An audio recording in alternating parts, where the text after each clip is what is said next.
terkasih di dalam Tuhan Yesus, selamat hari Minggu. Bagaimana kabarnya? Doa kami kita semua selalu dalam penyertaan Tuhan yang luar biasa. Senang sekali rasanya dapat berjumpa kembali dengan Bapak Ibu dalam ibadah online Zion Church of Christ.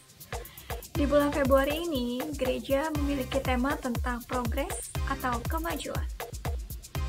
Mari Bapak Ibu yang terkasih di dalam Tuhan Yesus, kita siapkan hati untuk memulai ibadah hari ini. Dan kita bersatu di dalam doa. Bapa, kami mengucap syukur Tuhan atas penyertaan-Mu yang sempurna sampai saat ini. Engkau Yesus yang baik selalu memberkati kami di dalam situasi apapun. Biarlah kami terus mengandalkan Engkau Tuhan dalam kondisi apapun. Biarlah kami terus berjalan bersama-Mu. Ya Bapa, kiranya Engkau berkati juga ibadah hari ini dari awal hingga akhir. Kau berkati juga Pastor Romi Matulesi yang akan memimpin jalan ibadah hari ini. Kau berkati juga pelayan Tuhan lainnya, serta umat Allah yang kudus. Kami serahkan ibadah hari ini hanya ke dalam tangan-Mu, yaitu Yesus Kristus. Haleluya, amin.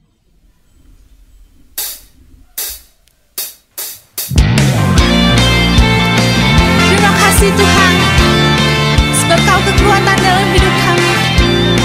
Takkan gentar langkah kami Tuhan. Mari semuanya kita katakan, Yesus Kau kekuatan di hidupku. Takkan gentar langkahku. Kau angkat tanganku di saat ku jatuh. Kau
hatiku mendengar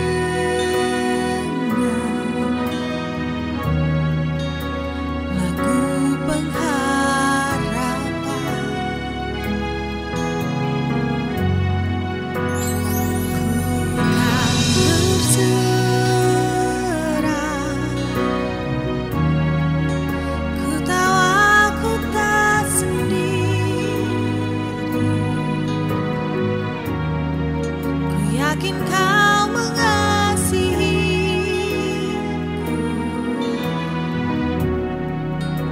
bahkan di dalam apiku.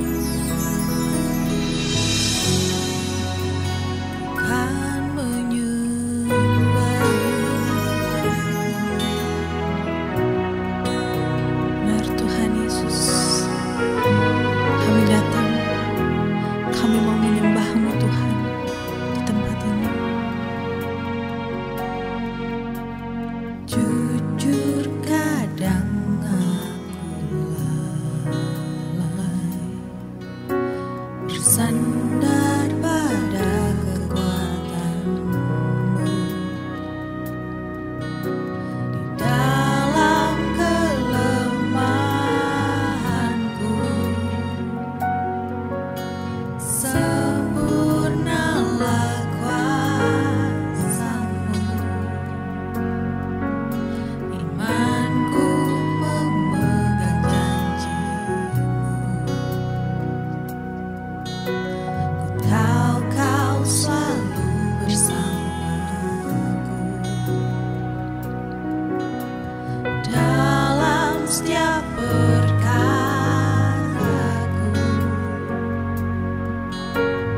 Kaulah damai tenangku. Ku kan bernyanyi, Yesus, sampai jiwaku percaya, sampai hati ini Tuhan, sampai hatiku mendengar. Kami mau mendengar setiap firman pengharapan, setiap perkataan. Oh, ku tahu Kau sanggup, aku tak pernah sendiri. Selalu baik Kau di hidupku, bahkan di dalam api kami tetap menyembah-Mu Tuhan. Di dalam apiku kan menyembah-Mu. Lebih sungguh lagi kita akan pujian-Mu.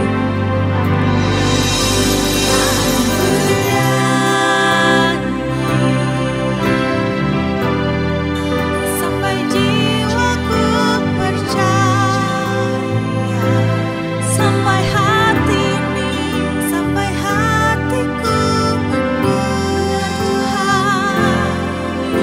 Kami Yesus, lagu pengharapan.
Sungguh ajaib, sungguh dahsyat Allah kita, Allah yang perkasa, Raja di atas segala raja. Bagi saudara-saudara yang percaya, mari kita katakan amin. Kembali lagi di hari Minggu ini, saya mau mengundang saudara-saudara sekalian untuk kita sama-sama mendoakan saudara-saudara kita yang lain, sahabat kita, kerabat kita, keluarga kita yang lain yang mungkin membutuhkan doa kita. Untuk itu, mari sama-sama kita pejamkan mata kita dan kita berdoa. Tuhan Yesus Kristus, kami mengucap syukur Tuhan, oleh kasih-Mu Tuhan, oleh anugerah-Mu Tuhan, kami bisa berada, berkumpul, dan menyaksikan video ibadah online Zion Church of Christ di minggu ini dengan tubuh yang sehat dan dengan penuh dengan damai sejahtera dan sukacita dari Engkau. Tuhan Yesus, untuk hari ini Tuhan, kami mau berkumpul bersatu di dalam-Mu Tuhan untuk memanjatkan pokok doa kami yang pertama bagi saudara kami yang sedang menjual tanahnya. Tuhan, kiranya Kau berkati sehingga proses penjualan semua bisa berjalan dengan lancar. Kau datangkan pembelian dari Engkau Tuhan, sehingga semua prosesnya juga bisa berjalan dengan cepat dan juga bisa terjual dengan cepat dan mendapatkan hasil yang bahkan lebih dari yang diinginkan. Dan Bapa, kiranya Kau juga berkati saudara kami Tuhan Yesus yang sedang merindukan keturunan. Bapa, kiranya Kau berkati pasangan ini Tuhan, kiranya karena Engkau yang memerintahkan kami juga Tuhan Yesus untuk berketurunan dan memenuhi bumi ini Tuhan. Kami percaya Tuhan Kau berkati pasangan ini, Kau berkati rahimnya Tuhan, Kau berkati dari pria juga Tuhan, sehingga bisa memiliki keturunan yang dari Engkau Tuhan, yang bisa memuliakan nama-Mu dan juga yang bisa memberikan kebahagiaan bagi keluarganya. Dan Tuhan, kami juga ingin berdoa bagi saudara-saudara kami yang memiliki bisnis dan usaha. Kami percaya Tuhan Yesus, penyertaan-Mu sempurna, penyertaan-Mu selalu tiada ada habisnya Tuhan bagi saudara-saudara kami, baik pada masa pandemi seperti ini Tuhan. Kami percaya Engkau yang membukakan pintu dan Engkau juga yang memberikan segala pembelinya, prosesnya, usaha-usahanya semua bisa berjalan dengan lancar dan mendapatkan hasil yang bahkan lebih baik lagi dibandingkan dengan tahun sebelumnya, bahkan bisa sampai 100 kali lipat dibandingkan dengan tahun sebelumnya. Dan Tuhan, kami juga yang berdoa bagi bangsa dan negara kami Indonesia. Kau berkati dari Jakarta Tuhan, di mana tempat kami berada, dan juga Kau berkati segala kota-kota lain Tuhan, dari Aceh sampai Merauke. Perlindungan-Mu selalu ada bersama dengan bangsa dan negara kami. Kau juga berkati Tuhan Yesus, sehingga kami bisa melewati pandemi ini dengan sangat kuat Tuhan Yesus, dengan tubuh yang sehat, dan semua juga bisa berjalan dengan lebih cepat lagi Tuhan. Segala pandemi ini bisa segera berakhir dan kami juga bisa kembali, ekonomi kami juga bisa kembali dipulihkan. Dan Tuhan, kami juga di saat yang bersamaan ingin mengucapkan syukur kami Tuhan terhadap doa-doa yang telah Engkau jawab. Sungguh mengucap syukur Tuhan, berterima kasih karena Engkau telah memberikan kesehatan bagi keluarga-keluarga kami Tuhan. Kau berkati orang tua kami, Kau juga memberkati kami masing-masing Tuhan, bisa selalu pada kondisi yang sehat dan prima walaupun situasi di sana sungguh sulit ya Bapak. Dan kami juga sungguh mengucap syukur Tuhan Yesus karena Kau juga memberkati proyek akhirnya juga ada yang berhasil tertutup Tuhan, bisa berjalan dengan lancar dan mendapatkan bonus yang luar biasa. Tuhan Yesus, itu sungguh semua karena anugerah-Mu saja Tuhan, dan kami terlalu percaya Tuhan Yesus bahwa doa-doa kami Tuhan akan Engkau jawab Tuhan pada waktu yang terbaik. Ya Bapa, kami juga berdoa agar doa-doa ini Tuhan, agar ucapan syukur ini juga bisa menjadi kekuatan, bisa menjadi penghiburan bagi setiap jemaat Tuhan, bagi setiap saudara-saudara kami yang lain. Di dalam nama Tuhan Yesus Kristus kami mengucap syukur dan berdoa. Haleluya. Amin. Dan saudara-saudara, di tahun lalu, tahun 2020, Gereja Zion Church of Christ mengambil tema Planted atau tertanam. Nah, di bulan Februari 2021, Gereja Zion Church of Christ kita mengambil tema Progress atau bagaimana kita berkembang. Nah, sebagai umat orang-orang percaya, sebagai orang Kristen, tindakan nyata apa yang bisa kita lakukan selain bergabung ke Komsel atau Cell Group? Nah, di Zion Church of Christ kami memberikan sarana Komsel atau Cell Group ini yang bernama iConnect. Nah, bagi saudara-saudara sekalian yang belum bergabung dalam iConnect, nah saya mau mengundang nih, kapan lagi selain saat ini bagi kita untuk bisa bergabung ke iConnect atau Cell Group dari Zion Church of Christ. Di iConnect ini kita bisa saling bertemu, walaupun sekarang secara virtual, satu sama lain, dan bisa saling membangun satu sama lain, dan yang pastinya kita bisa saling belajar mengenai firman Tuhan, dan lebih lagi dekat dan lebih lagi mengenal akan Tuhan dan Bapa kita. Dan pastinya iman kita juga semakin berkembang, semakin dikuatkan, dan satu sama lain kita juga bisa saling merangkul, saling membangun, dan menjadi terang dan menjadi garam di tempat di mana kita berada.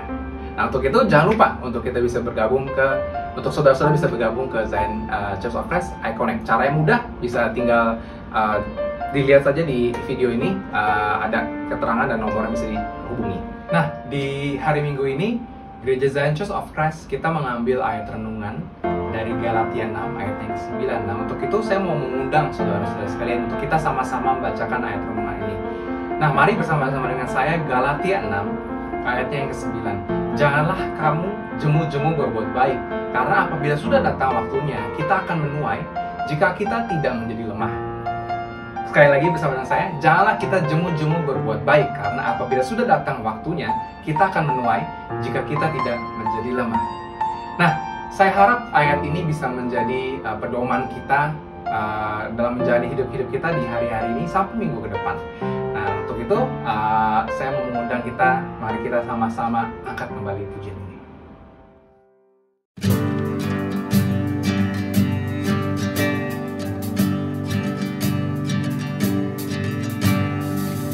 Who am I that the highest will welcome me? I was lost but He brought me. His love for me. Oh, His love for me. Who the sun sets free, who is free indeed. I'm a child of God, yes I am. Come on, let's sing it. Realize He has ransomed me, His grace runs deep. Well, I was a slave to sin, Jesus died for me. Yes, He died for me. Who the Son sets free, oh, He's free indeed. I'm a child of God, yes I am. In my Father's house, there's a place for me. I'm a child of God, yes I am. I am chosen, not forsaken. I am who you say I am. You are for me, not against me. I am who you say I am. I am chosen, not forsaken. I am who you say I am. You are for me, not against me. I am who you say I am. Oh, I am who you say I am. Who the Son sets free, who is free indeed. I'm a child of God, yes I am. In my Father's house, there's always a place for me, for you and me. There's a yes, Lord, for me. I'm a child of God, yes I am. In my Father's house, there's a place for us. There's a place for Thank you, Jesus. I'm a child of God, yes I am.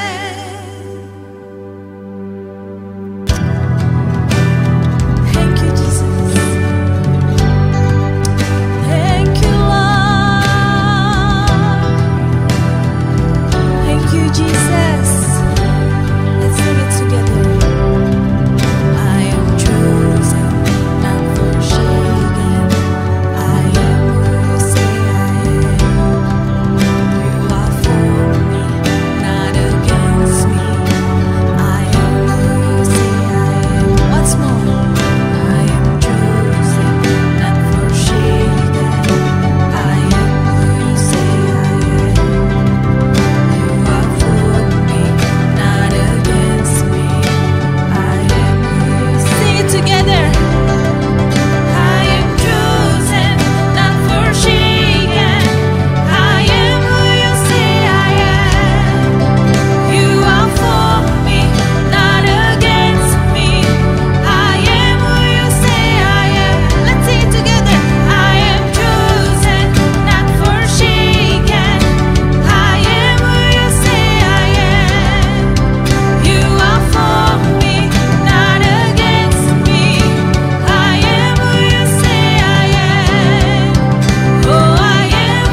Puji nama Tuhan, senang bisa menjumpai saudara kembali di hari Minggu ini.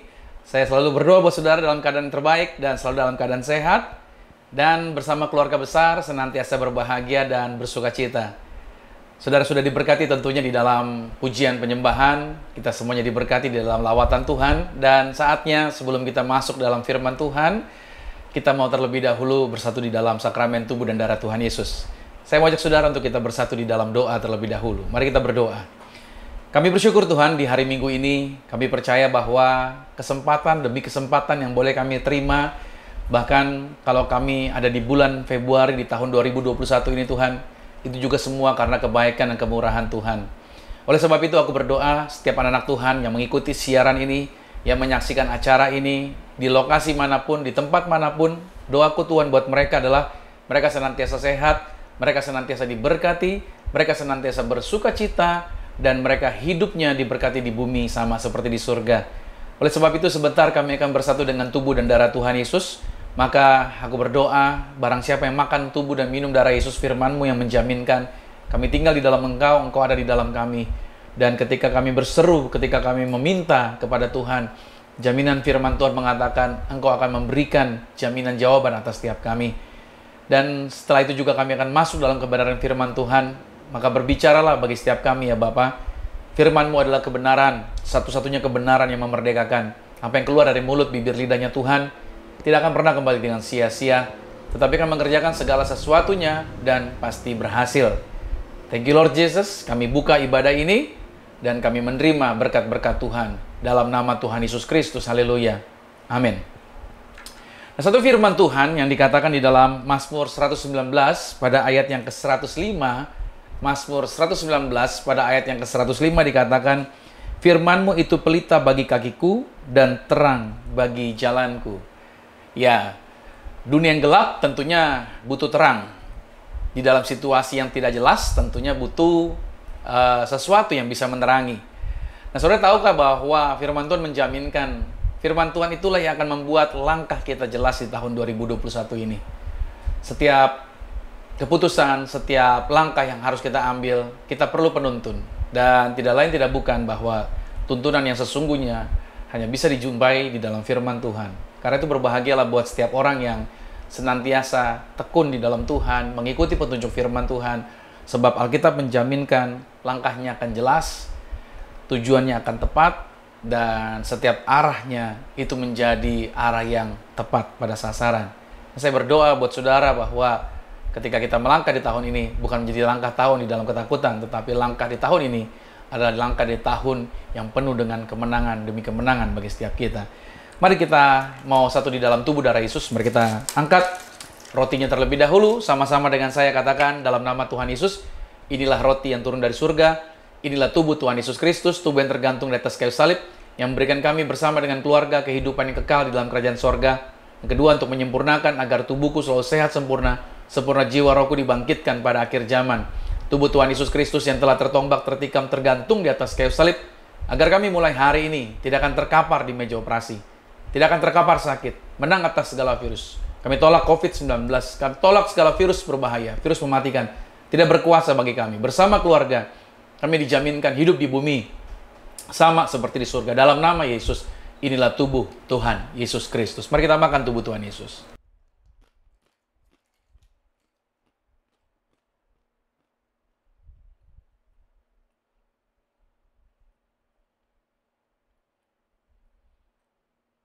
Bersama kita mengangkat anggur ini, dan kita memperkatakan apa yang kita iman, yaitu bahwa anggur ini adalah darah Yesus, yang mentahirkan kita, yang menyucikan kita, yang menguduskan kita di hadapan Tuhan, satu kali sampai selama-lamanya.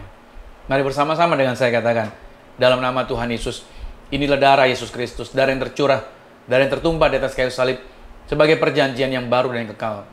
Mulai hari ini bersama keluarga, kami berjanji saling mengasihi, saling mengampuni. Kasih mula-mula senantiasa ada di dalam keluarga kami. Oleh darah Yesus kami dijaminkan punya rumah di surga, punya rumah di bumi. Kami tidak akan mengembara. Kami dijaminkan kehidupan di bumi sama seperti di surga. Menang atas setan-setan, menang atas kuasa gelap.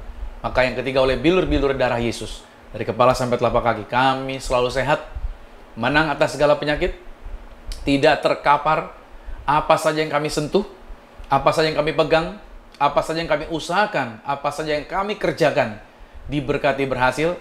Bersama keluarga hidup kami diberkati, di bumi sama seperti di surga dalam nama Yesus. Inilah darah Yesus Kristus. Mari kita minum darah Yesus.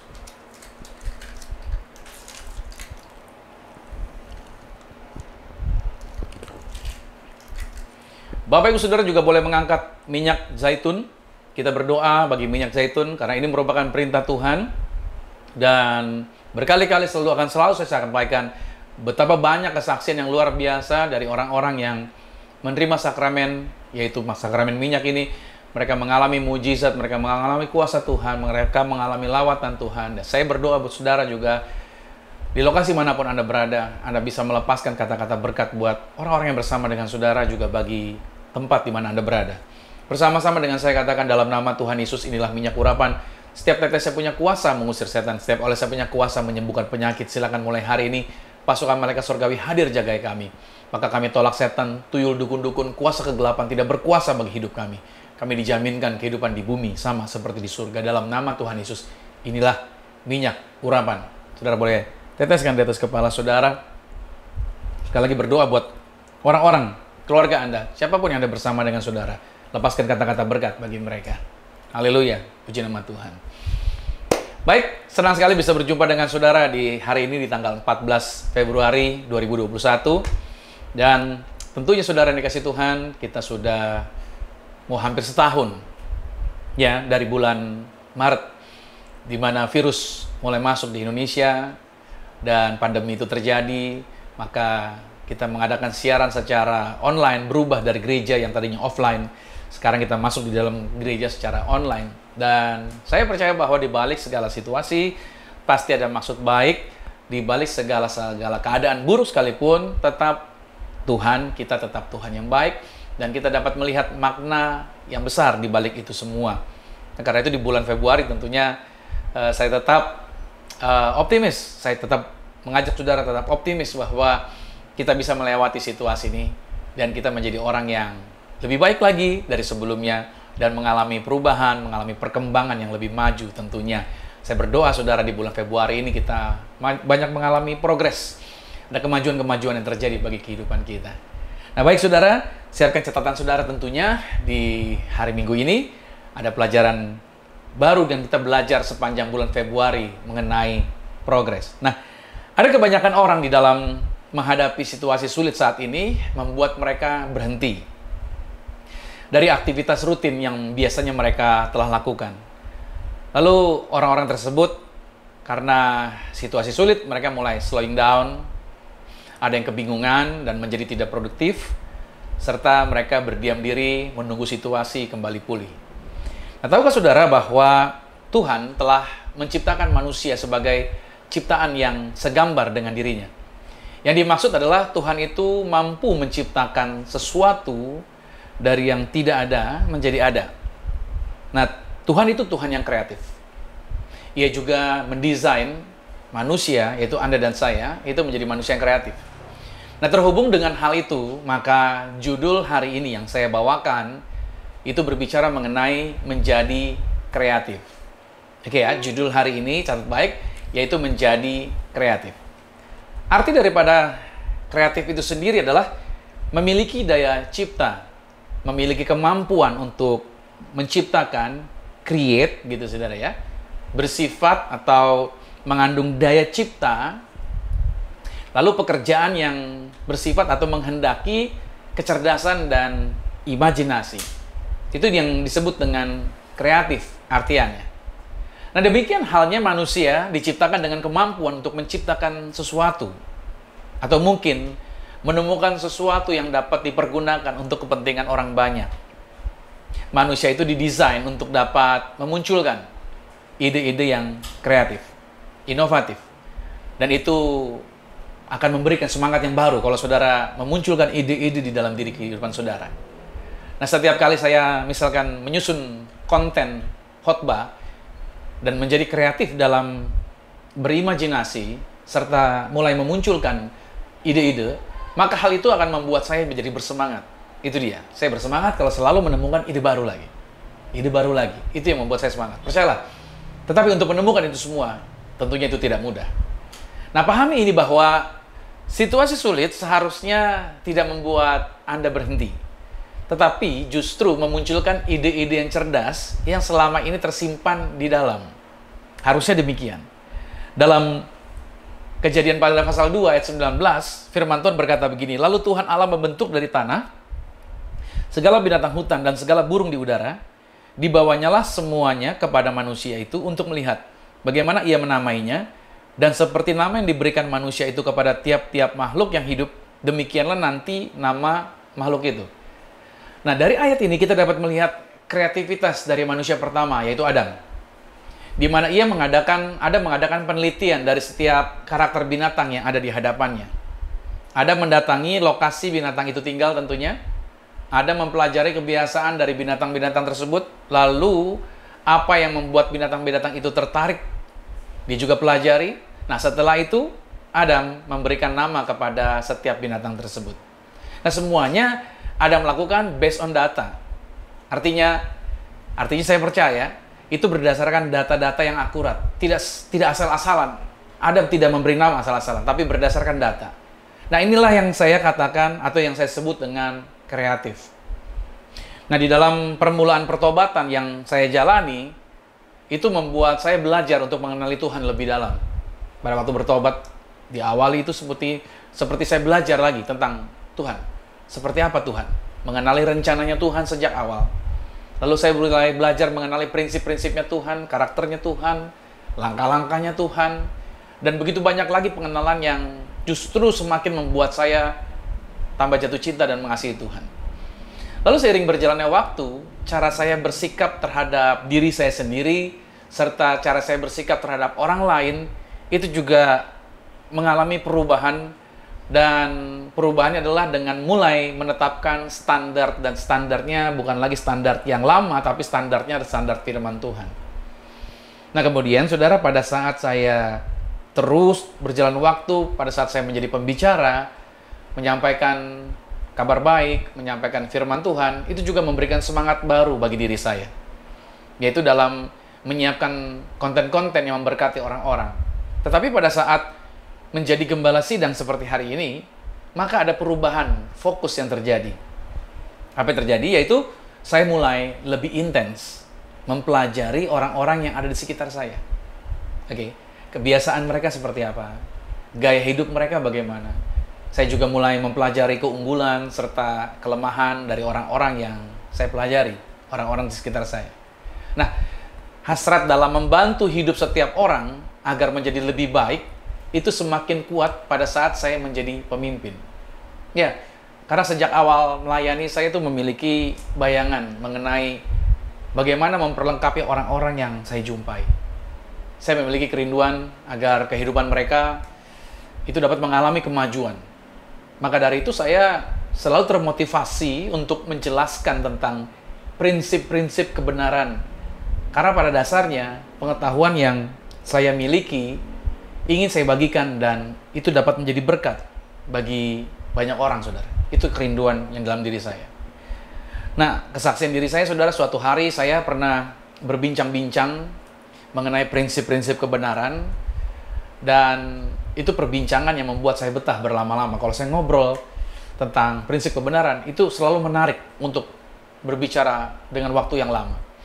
Lalu pada satu kesempatan, ada seorang teman itu menyampaikan pendapatnya mengenai cara saya dalam menjelaskan kebenaran firman. Bahwa ia menilai semangat saya dalam membicarakan firman Tuhan untuk membantu orang-orang mengerti prinsip kebenaran, itu ternyata tidak dipengaruhi oleh tempat atau jumlah yang hadir. Ia sering hadir, orang tersebut sering hadir dalam sesi-sesi khotbah saya di gereja. Nah, orang tersebut, teman saya tersebut, yaitu mengatakan bahwa walaupun hanya dengan satu orang, saya ngobrol dengan satu orang, bahkan ngobrol cuma di pinggir jalan sekalipun, gitu saudara.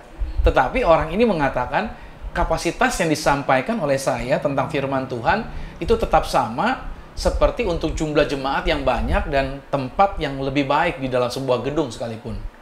Dia mengatakan cara saya memberikan porsinya, kapasitasnya, itu nggak ada perubahan, tetap sama. Nah, saya mendengar itu saya kaget juga sih, karena selama ini saya tidak menyadari. Artinya pada prinsipnya, saya adalah orang yang sangat bersemangat untuk membicarakan tentang prinsip kebenaran. Dan itu saya akan selalu tidak pernah kurang-kurangin dengan siapapun dan dimanapun. Nah, Tuhan telah sejak lama menempatkan karunia sebagai pengajar di dalam diri saya.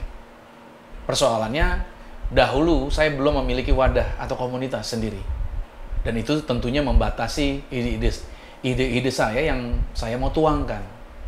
Dan menjadi berbeda pada saat menjadi gembala sidang seperti hari ini. Yaitu kerinduan untuk menuntun dalam kebenaran serta memperlengkapi orang-orang dalam kehidupan bermasyarakat menjadi lebih terbuka mulai ketika saya menjadi gembala sidang.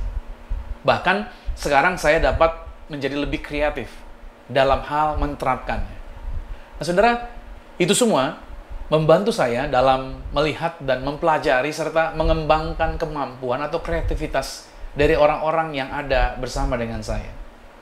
Nah, alasan kebanyakan orang menjadi pasif sebenarnya adalah karena mereka berkata tidak memiliki kreativitas pada saat diminta bantuan untuk mengerjakan suatu hal. Pernah saudara mendengar ada orang-orang yang minta bantuan dan bilang, aduh saya nggak punya kemampuan, saya nggak punya kreativitas gitu. Padahal sebenarnya saya katakan bahwa saudara, setiap manusia itu memiliki kreativitasnya masing-masing. Tidak ada manusia yang hebat di semua bidang. Akan ada yang lebih dan akan ada yang kurang. Artinya akan selalu ada orang yang lebih unggul dari kita pada suatu area yang berbeda. Dan tentunya kita tidak perlu menjadi terganggu karena hal itu. Nah, karena itu seorang pemimpin harus mau melihat ke dalam dirinya serta memunculkan kualitas dirinya yang terbaik. Dan dia mampu melihat kebutuhan dari setiap orang yang ada bersama-sama dengan dia. Nah, menjadi pemimpin, saudara, itu bukanlah seberapa banyak yang akan dia dapatkan, melainkan seberapa besar dia mau melayani orang-orang yang dia pimpin. Itulah indikator dari gereja yang sehat, karena diawali oleh pemimpinnya juga yang sehat. Nah, jika kita perhatikan di dalam Alkitab, ternyata Tuhan yang Maha Kreatif sesungguhnya menuntut kita untuk menjadi orang-orang yang kreatif pula. Kita tidak dianjurkan untuk mempergunakan alasan tidak kreatif sebagai celah untuk kita tidak mau melakukan apa-apa.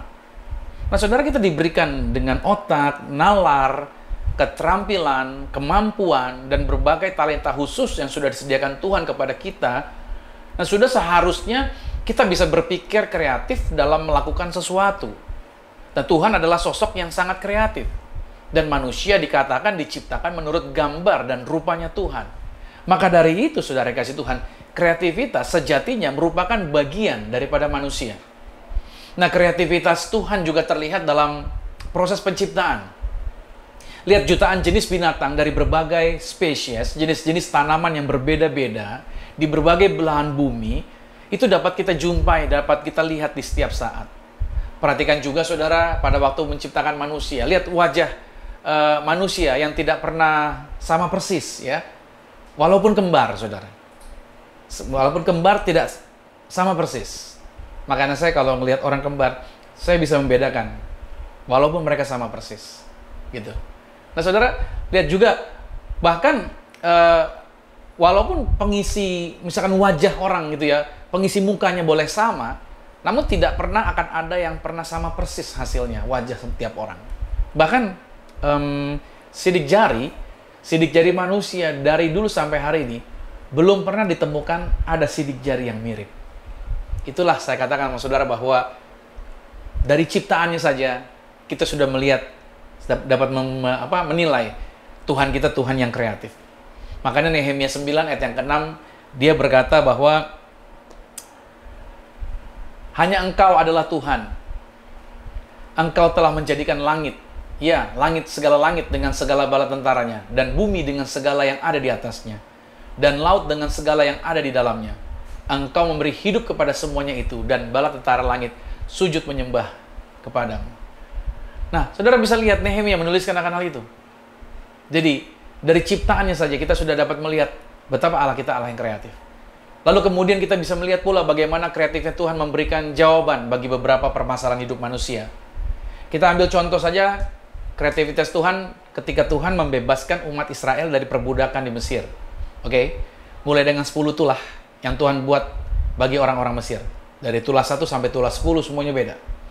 Kemudian dalam perjalanan menuju Kanaan, Tuhan menempatkan ada tiang awan. Oke? Lalu ada tiang api di malam hari, tiang awan di siang hari. Sesudah itu Tuhan membelah laut Tebrau. Orang-orang Israel bisa lewat di tengahnya. Lihat cara Tuhan. Setelah itu Tuhan memberikan roti mana di padang gurun. Tuhan memberikan air di padang gurun yang gersang, tapi ada air. Oke. Lalu Tuhan juga memberikan daging. Burung puyuh digiring datang ke perkemahan orang Israel. Dalam perjalanan lagi, Tuhan membelah sungai Yordan pada waktu mereka akan masuk ke tanah perjanjian. Dan lain sebagainya. Nah, ini semua memperlihatkan betapa kreatifnya Tuhan dalam memberikan solusi bagi persoalan manusia.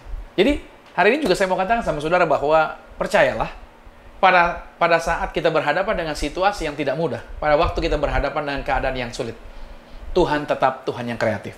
Amin. Tuhan tetap mampu memberikan solusi atas setiap permasalahan kita. Artinya, buat Tuhan tidak pernah ada jalan buntu. Dia tetap selalu punya jalan bagi kehidupan Anda, bagi persoalan yang sedang Anda hadapi. Nah, demikian halnya juga dengan Yesus, saudara.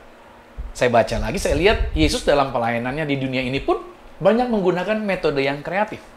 Misalkan dengan cara apa? Perumpamaan. Yesus banyak berbicara melalui perumpamaan. Lalu tidak sampai di situ, Yesus menggunakan teknik lagi, yaitu berdiskusi. Dengan cara berdiskusi, dia suka berdiskusi. Lalu Yesus juga mengadakan sesi tanya jawab. Oke. Lalu Yesus juga mengadakan mujizat dengan apa? Menyembuhkan, bahkan juga membangkitkan orang mati. Dan bahkan Yesus juga dengan teknik apa lagi? Dia memberikan contoh keteladanan dan lain sebagainya. Yesus tidak pernah monoton di dalam pelayanannya. Yesus kreatif. Dan itu artinya, Anda dan saya, kita yang percaya pada Yesus, kita pun mewarisi kreativitas seperti ini. Bilang amin dulu nih. Oleh sebab itu, saudara, menjadi kreatif, ya, untuk menjadi kreatif, kita perlu menetapkan strategi yang tepat agar kemajuan-kemajuan dapat terjadi di dalam kehidupan Anda. Jadi kalau saudara mau mengalami kemajuan, Anda perlu menjadi orang yang kreatif. Untuk menjadi kreatif, saudara, berarti kita perlu menetapkan strategi. Ingat dari awal saya katakan, kita ini sama, diciptakan segambar sama seperti Tuhan. Kalau Tuhan kita kreatif, Anda dan saya juga, kita juga pasti kreatif. Di tengah situasi dunia saat ini, kita tidak ada jalan buntu, tetap bisa menjadi orang yang kreatif. Oleh sebab itu, kita perlu menetapkan strategi yang tepat. Oke ya, strategi yang tepat. Nah, saya akan ajak saudara untuk melihat strateginya apa saja, agar kita bisa menjadi orang yang kreatif. Nah, strategi yang pertama adalah ini, selalu dalam arahan Tuhan. Jadi kalau saudara mau menjadi orang yang kreatif, maka strategi yang pertama adalah Anda harus selalu berada di dalam arahannya Tuhan. Dalam Kejadian 2 pada ayat yang ke-15, di sana dikatakan, Tuhan Allah mengambil manusia itu dan menempatkannya dalam Taman Eden untuk mengusahakan dan memelihara taman itu. Adam ditempatkan oleh Tuhan di Taman Eden bukan untuk kongko-kongko. Adam ditempatkan di Taman Eden bukan untuk bersantai. Tapi dia ditempatkan di sana untuk bekerja. Dengan cara apa? Mengembangkan apa yang sudah ada. Agar menjadi lebih baik lagi. Artinya ini membutuhkan proses kreatif. Nah, pada saat Adam dan Hawa bekerja dalam arahan Tuhan, ya, ikut panduannya Tuhan, maka hasil yang diperoleh adalah kelimpahan dan kesejahteraan tanpa rasa takut. Lihat hasilnya. Pada waktu mereka selalu ada di dalam arahannya Tuhan. Tetapi sebaliknya, hasilnya menjadi mengecewakan pada saat mereka, yaitu Adam dan Hawa, tidak berada di dalam arahannya Tuhan. Lihat hasilnya jadi terbalik. Nah, oleh sebab itu, mari tetapkan diri kita untuk senantiasa ada, saudara, di dalam arahannya Tuhan. Oke? Kita jangan keluar dari arahannya Tuhan. Contohnya begini, saudara. Ketika Anda menjadi orang percaya, ini saya mau beritahukan kepada saudara, ini contohnya.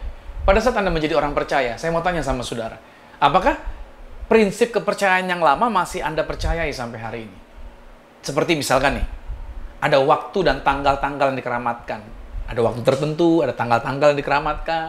Mungkin seperti itu kan? Ada hari-hari baik. Ada orang yang masih berpikir seperti itu. Apakah saudara masih memakai hari-hari baik? Atau tidak boleh berpergian jauh, bila mana baru mengalami kedukaan? Katanya seperti itu. Bisa sial dan lain sebagainya. Atau jenis makanan yang harus ada pada hari perayaan tertentu, harus ada makanan ini nih, baru kita akan diberkati? Atau masih percayakah dengan benda-benda mistik? Atau mungkin karena ini tanggal 14 Februari, maka inilah waktu yang paling pas untuk menyatakan cinta kasih? Apakah kita mengkeramatkan tanggal tersebut? Nah, coba saya tanyakan kembali sama saudara. Itu ada pada saudara. Apa kita masih kembali kepada konsep-konsep seperti itu? Nah, ini saya mau katakan buat saudara bahwa kalau kita mau menjadi kreatif, prinsip yang pertama adalah kita harus selalu ada di dalam arahannya Tuhan. Ingat baik, pada waktu kita mau berada di dalam arahan Tuhan, maka segala sesuatunya akan menjadi berhasil dan luar biasa. Yang kedua, saudara, strategi yang perlu kita lakukan adalah apa? Yaitu melatih imajinasi. Coba kita lihat di dalam Bilangan pada pasal 13, pada ayat 23, ayat 32 dan ayat 33. Oke, Bilangan 13, 32, 33. Juga mereka menyampaikan kepada orang Israel kabar busuk tentang negeri yang diintai mereka dengan berkata, negeri yang telah kami lalui untuk diintai adalah suatu negeri yang memakan penduduknya. Dan semua orang yang kami lihat di sana adalah orang-orang yang tinggi-tinggi perawakannya. Juga kami lihat di sana orang-orang raksasa, orang enak yang berasal dari orang-orang raksasa, dan kami lihat diri kami seperti belalang, dan demikian juga mereka terhadap kami. Nah, di sini yang membuat bangsa Israel dari usia 20 tahun ke atas, mereka akhirnya gagal masuk ke dalam tanah perjanjian karena mereka telah menempatkan gambaran yang salah atas tanah perjanjian. Oke. 12 orang diutus oleh Musa untuk masuk ke tanah Kanaan. Oke. Itu dalam durasi 2 tahun perjalanan. Ya, hampir 2 tahun perjalanan mereka, sampailah mereka di tepi Sungai Yordan. 12 orang diutus selama 40 hari untuk melihat keadaan daripada tanah Kanaan. Oke. Mereka kembali dan mereka membuat laporan. Nah, ketika mereka kembali, dan Anda bisa lihat bahwa durasi perjalanannya sama-sama 40 hari.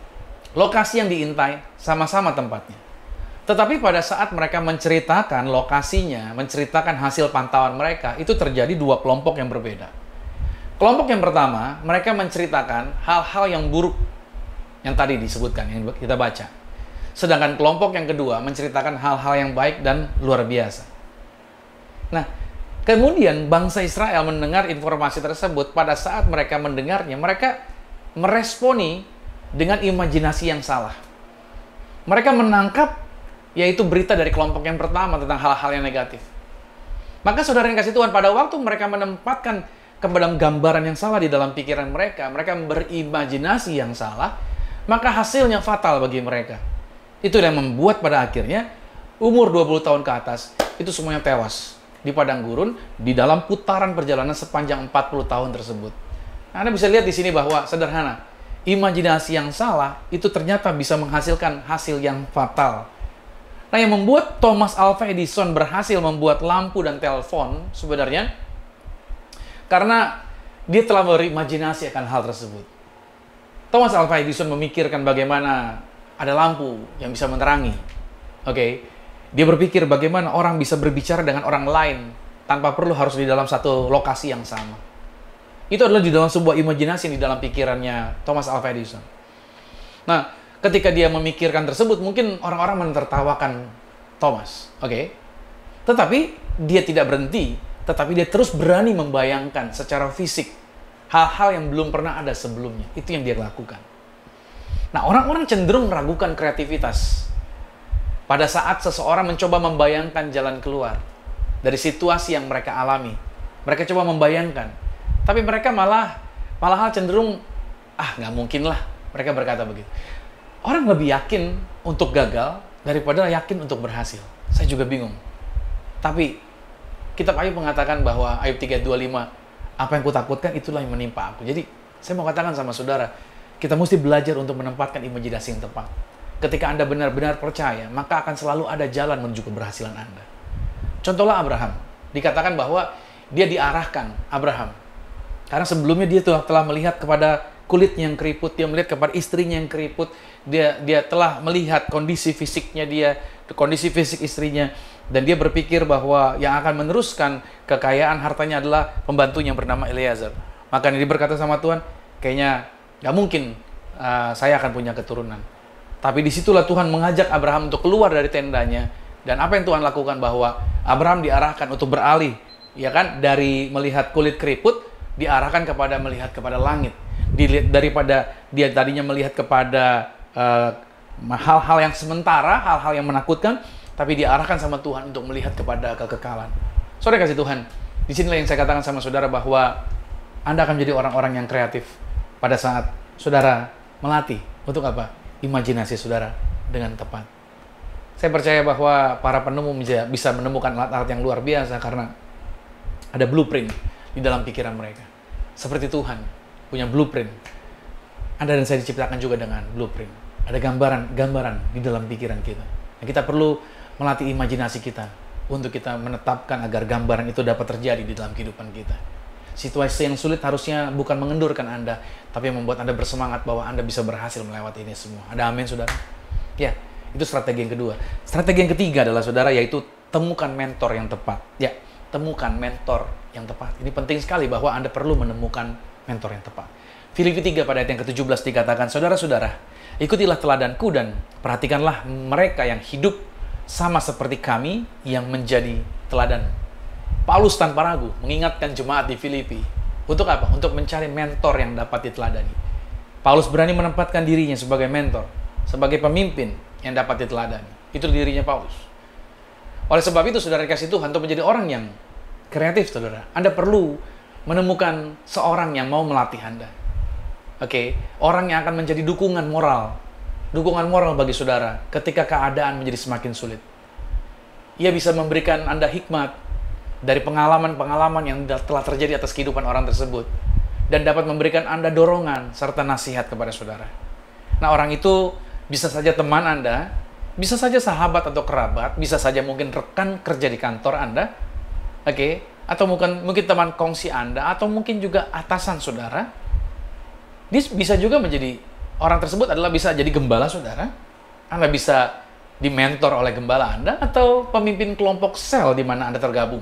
Oke, intinya Anda harus berani untuk meminta bantuan petunjuk dari orang-orang tersebut, saudara, yang Anda dijadikan mentor bagi Anda.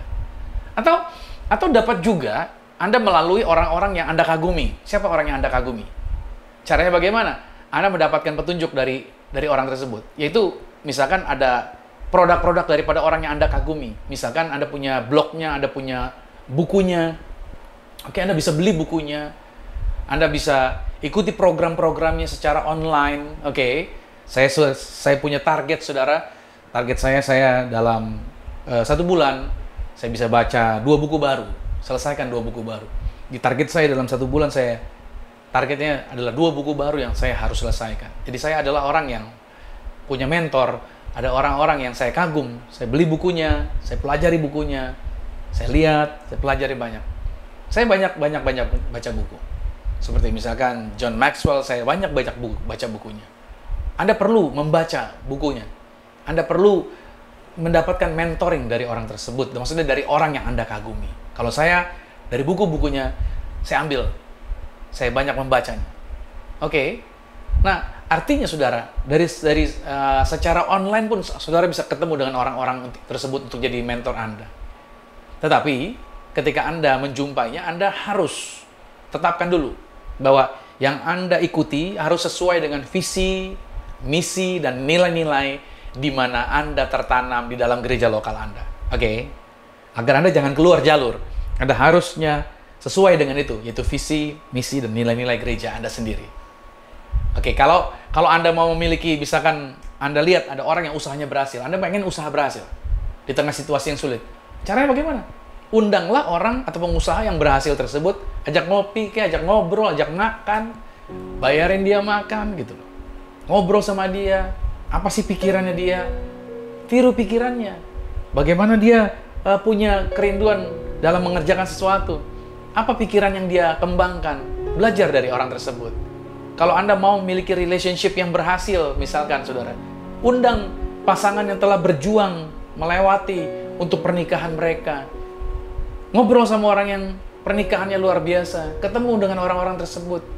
Bagaimana kreativitas mereka, apa yang mereka lakukan di dalam membangun rumah tangga. Gitu saudara, anak-anak muda khususnya.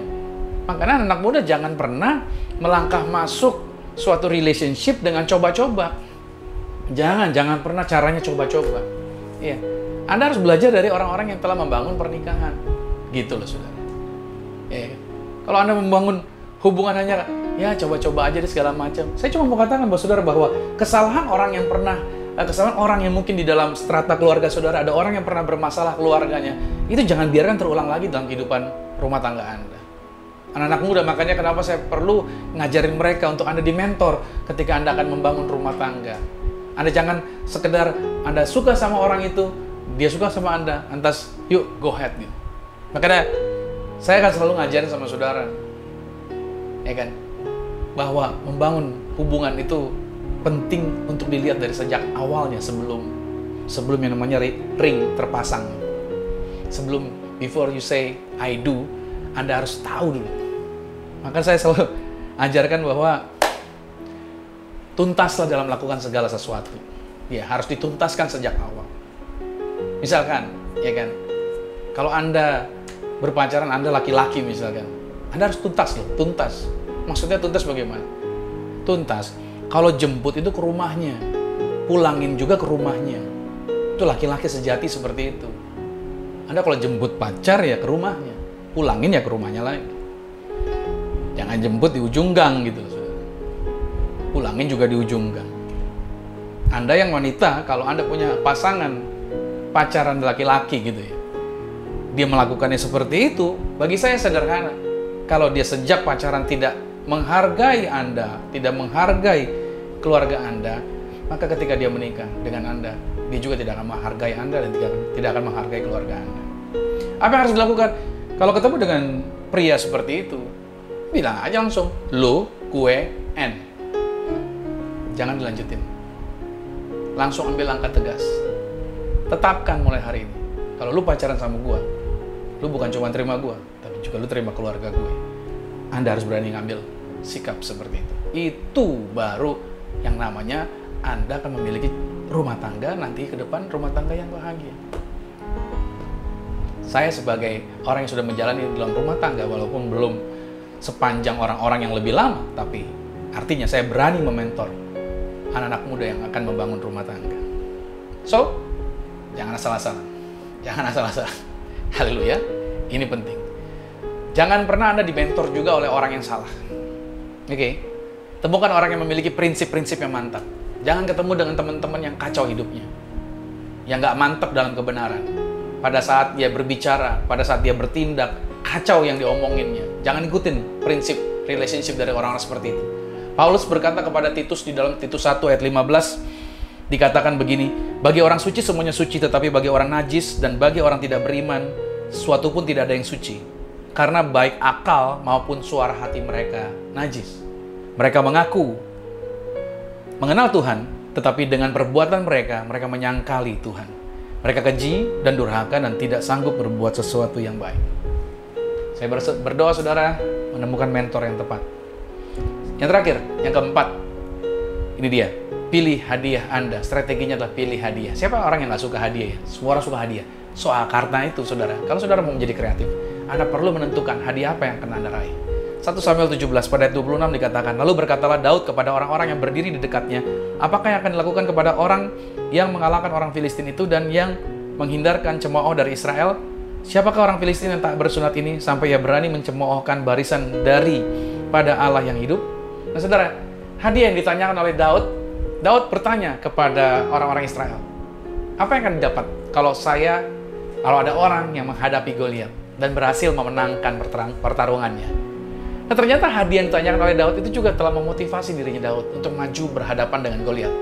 Walaupun saya yakin bahwa Daud melakukannya untuk mempertahankan kehormatan Tuhan yang maha kuasa terhadap ejekan-ejekan daripada Goliat. Oke, saya percayakan hal itu. Tetapi saya percaya juga bahwa hadiah itu sesuatu yang akan memotivasi, sesuatu yang akan menggerakkan, menyemangati, memberikan kreativitas. Karena dalam Kejadian 29 pada ayat yang ke-20, pada waktu Yakub ada di rumahnya Laban, saudara, apa yang dilakukan di sana bahwa Yakub jatuh cinta kepada Rahel. Kata Laban, ya udah aku kasih deh buat kamu deh. Tapi kamu kerja 7 tahun. 7 tahun bagi Yakub, saudara, karena dia tahu dia akan mendapatkan Rahel, wanita yang dia cintai. maka itu dianggap sebagai beberapa hari saja bagi dia. Artinya, saudara yang dikasih Tuhan, di sini penting bahwa Tuhan mengerti pentingnya suatu upah untuk disediakan bagi setiap orang. Itulah yang memotivasi Anda dan saya sampai hari ini. Oke, untuk kita berjuang kan? Untuk kita menjaga hidup yang baik. Oke, untuk kita menjaga hidup yang benar. Kita mau beribadah seperti hari ini. Kenapa? Karena ada upah yang menanti kita.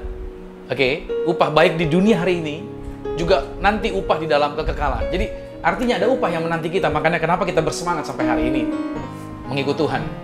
Hidup kita cuma sementara, tapi ada upah yang menanti kita. Betul ya? Dalam Ibrani pada pasalnya yang ke-11 pada ayat yang ke-6 dikatakan, tetapi tanpa iman tidak mungkin orang berkenan kepada Allah. Sebab barang siapa berpaling kepada Allah, ia harus percaya bahwa Allah ada dan bahwa Allah memberi upah kepada orang yang sungguh-sungguh mencari Dia. Saudara yang kasih Tuhan, memberi hadiah bagi diri sendiri adalah sesuatu yang sehat. Itu dapat memotivasi agar kita dapat bergerak menuju tujuan tanpa bersungut-sungut. Ya.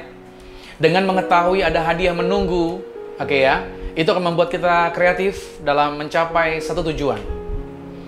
Nah, karena itu berpikirlah yang besar ketika Anda memikirkan hadiah yang akan saudara terima. Itu seperti Anda menetapkan suatu nilai atau harga bagi diri Anda sendiri. Amin.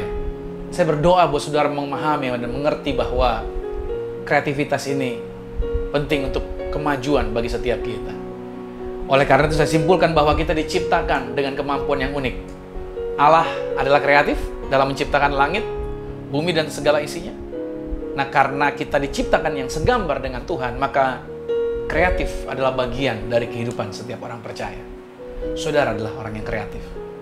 Jangan biarkan situasi dunia membuat Anda stop. Situasinya boleh tampak sulit. Perubahan selalu terjadi di sana-sini. Tetapi itu semua tidak akan menghalangi kreativitas setiap anak-anak Tuhan dalam menemukan jalan keluar atas setiap persoalan yang terjadi. Karena itu tetapkan strateginya.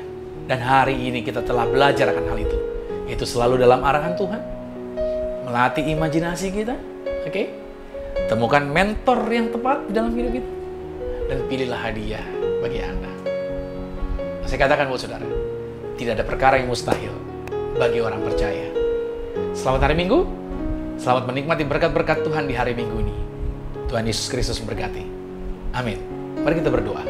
Terima kasih Tuhan, betapa baik yang Kau luar biasa memberikan petunjuk yang dahsyat bagi hidup kami. Tuhan menciptakan kami segambar seperti Engkau. Kami diciptakan menjadi ciptaan yang kreatif, sebagaimana Engkau menciptakan yang luar biasa. Kami juga diberikan kemampuan akan hal itu. Kami tahu situasi sulit banyak ada di depan kami, berita-berita negatif, ketakutan sana-sini. Tapi satu hal yang kami percaya, kami punya Bapa yang dahsyat, kami punya Tuhan yang luar biasa. Dan Alkitab menjaminkan bahwa pada waktu kami yaitu memikirkan yang benar, kami belajar mengimani apa yang Tuhan jaminkan, itu yang digenapi bagi kehidupan kami. Kami bisa menemukan solusi atas masalah kami. Kami menjadi orang-orang yang kreatif, kami menjadi orang-orang yang lebih lagi maju di dalam segala sesuatunya.